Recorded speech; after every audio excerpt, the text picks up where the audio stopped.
Good morning, my crumb makers. Theninjabizcuit here, doing another episode of Bite-Sized Morning.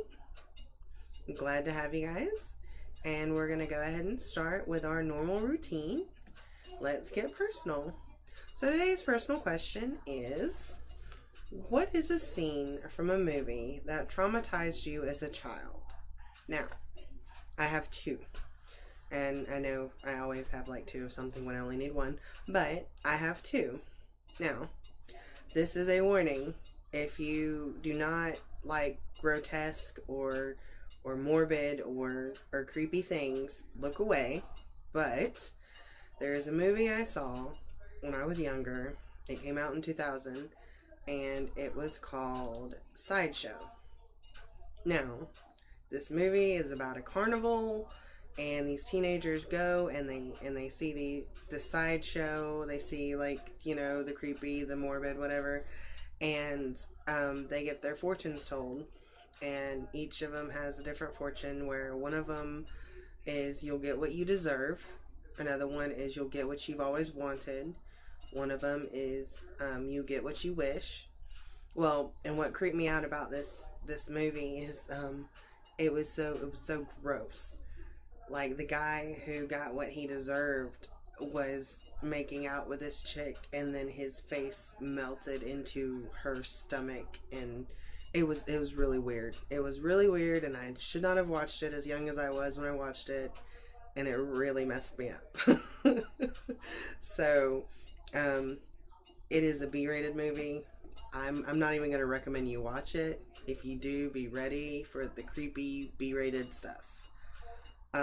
The second thing that messed me up as a kid, Freddy Krueger is my all-time favorite movie villain, but this scene, and I don't remember which movie it is, where the people are meatballs, and he eats one of the meatballs that's ahead of somebody. This whole thing messes me up. Like, looking at it now, it still messes with me. So, yeah. So, to answer the question, the movie Sideshow and Freddy Krueger, where he eats the meatball face, were the two things that traumatized me as a child. So yeah. What traumatized you as a kid from a movie? Go ahead and leave your response below in the comments, and I'd love to read them. I love to, go, what? That's weird. So, we're going to move on to our random gaming fact of the day. Our random gaming fact goes along with our gruesome, horror-filled, theme here. The necromorphs in the game Dead Space were designed after developers at EA Redwood Shores studied various pictures of car wreck victims.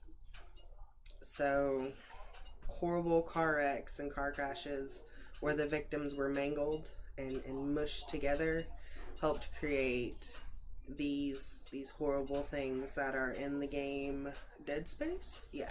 I've never played it, so I had to look it up myself, and these things do look pretty gnarly. And I can understand where they got the idea from, traumatizing car wrecked photos and whatnot. But yeah, so very gruesome stuff today. Oh no. I don't think I want to play this game. I probably would not play this game. I love horror games, but this is just a bit too much. Oh no. Oh no. We're gonna go on to In Your Dreams.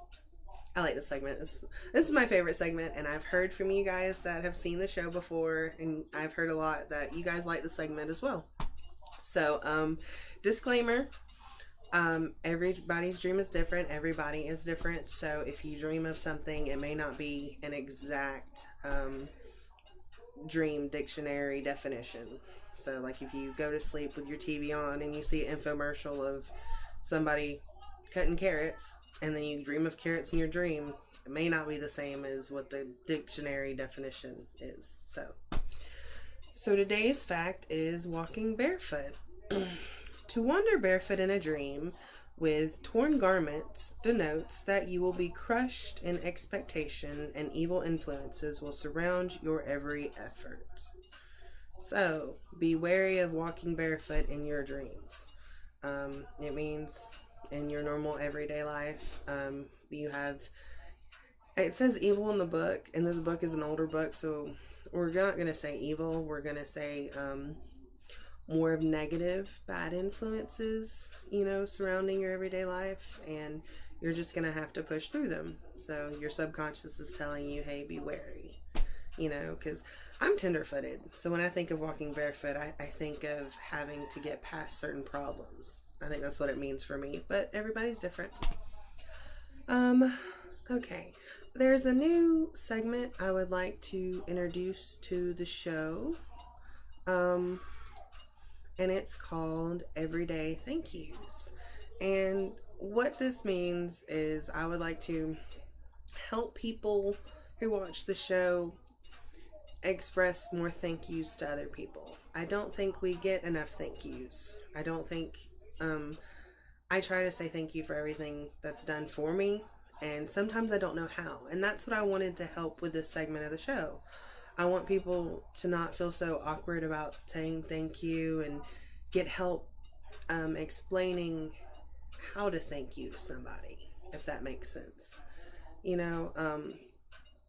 Because sometimes just the words thank you aren't enough, or you don't feel like they're enough. And then, sometimes you want to do more. So we're going to start with everyday thank yous. And if you guys write me and say this segment's awful, it's stupid, don't do it, I'll stop doing it. But for now, I like to help you guys thank other people for what they do in your life. And every act of kindness is huge. You never know what somebody's going through, and a simple thank you or a simple gift or a thought or even a reminder can mean the world to somebody. So we're gonna go on with this, and today's everyday thank you is going to be 5 clever thank you phrases. So here are the top 5 clever thank you phrases I found. One is, my warmest thanks to a real jewel. I know it's kind of corny, but I think I haven't heard it before, and I think it's genuine. I think it's a different way to say, thanks. Number 2, how do I think someone as precious as you? And that also falls along the lines of you don't hear it often. So, and I like the word precious. Precious is one of my favorite words. Number 3, you are I wrote this and I can't I can't read it. You are something of a friend. So I think it was diamond. I think that's what that word is. You're a diamond of a friend.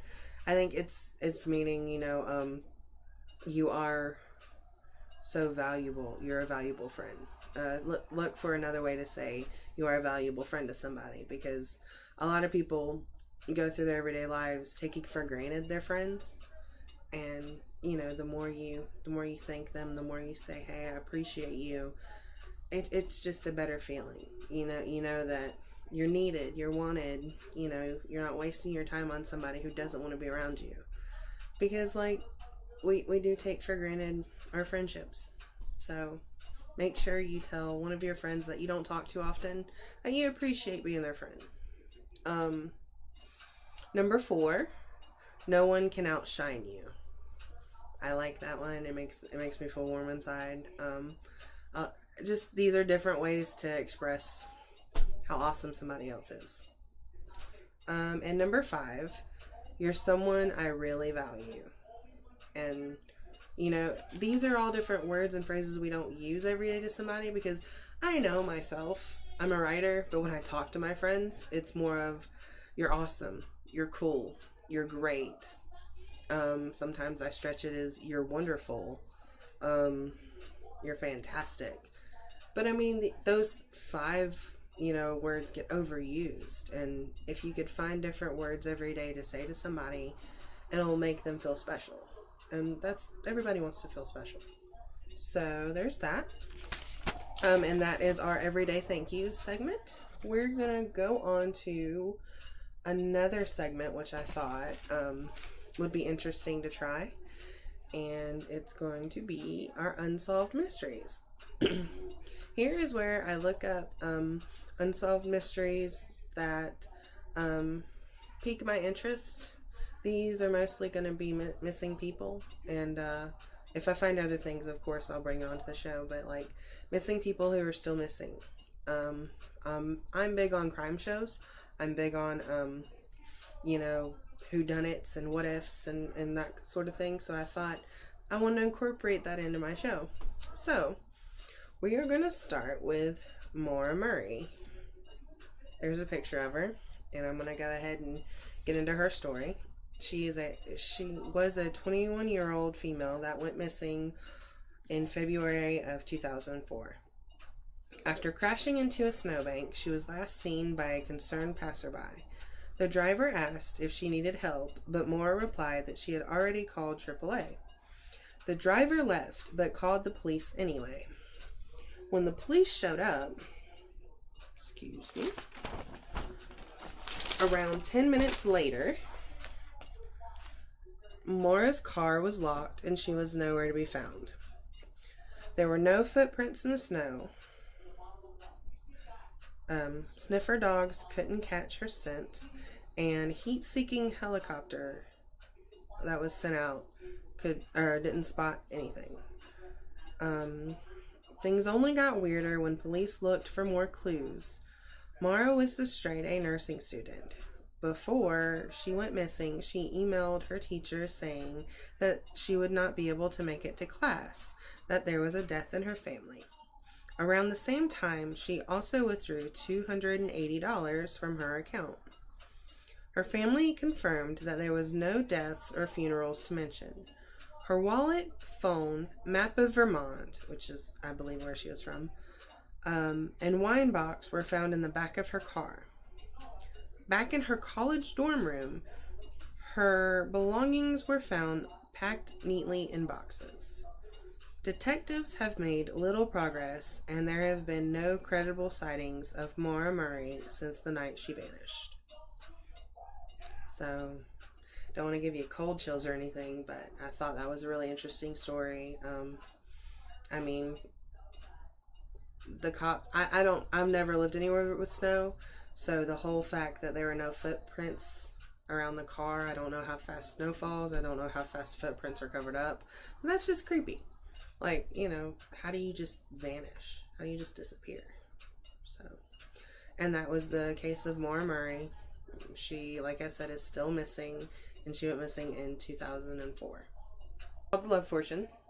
It's where I take my fortune cookie of love, and I open it, and I read the fortune for everybody. And, the fortune of the day is going to pertain to everybody, of course, so not just me, because that would be, you know, kind of selfish. So we're going to go ahead and crack open this baby fortune cookie. I think it is so neat. But and read the fortune.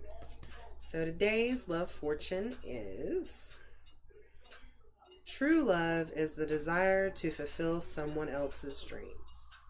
Now the fortune cookie is I have help of other people, and they put the fortune in there. So this is completely random. I haven't read it before, and I'm gonna read it one more time, just in case.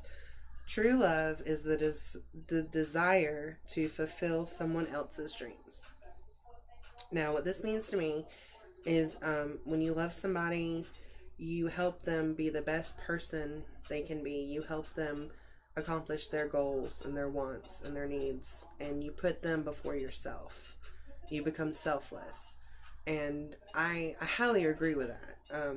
Number one, that's the kind of person I am, but number two, just love is pure. Love is wanting the best for another person, and connecting on such a level.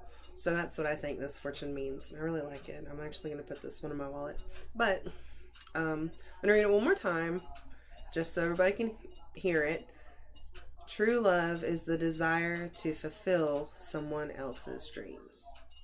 So that is our love. That's today's love fortune. And I think this is a cute little thing I'm going to start doing. I think we got one more segment before we bid farewell. Oh, our shout out. Yeah. So if you would like a shout out, please just send me a message. Contact me Twitter. Contact me in the comments below. You know, I like to check out other YouTubers' pages, Instagrams, Etsy's, all kind of things. So today's shout out goes to Shocka Vlogs. We are friends on the Book of Facebook, of course. And he asked me for his he asked me to watch a couple of his videos and give him my opinion and any advice. And because I'm an upcoming YouTuber myself, I was like, okay, I love to help anyway. So I gave him the best advice I could. He's a vlogger, of course, in the name, duh. He's got 232 subscribers. I happen to be one of them. I really like his videos. My favorite video so far is root beer milk because I love milk. I'm a milk drinker, and I drink root beer sometimes, but I never heard of root beer milk until I watched his vlog, and that's something I'd like to try. He also has just started a gaming channel, which, you know, I'm a gamer, and he is a gamer too, so if you'd like to see some of the stuff he does, he plays Rocket League, Rainbow Six Siege, Grand Theft Auto 5, Minecraft, Fallout. I knew that guy's face. I was like, where is that? So yeah, let's help his channel grow. Let's help his gaming channel grow. Check him out. He's a lot of fun. I like, my advice for him is to talk louder because he's got a soft voice. So yeah, but besides that, he's done great so far. 232 subscribers. That's more than me. That's nothing to bat an eyelash at, man. That's such a good job. But yeah, there's a bunch of good vlogs he does.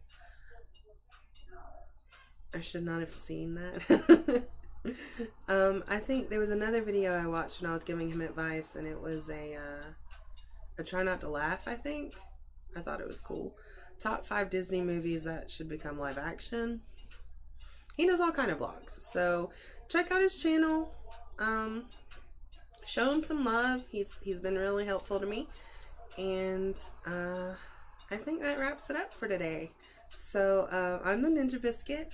Thank you for joining me on Bite Sized Mornings, and if you haven't already, hit that subscribe button on my page and become a crumb maker today. And I hope to see you guys in the next video.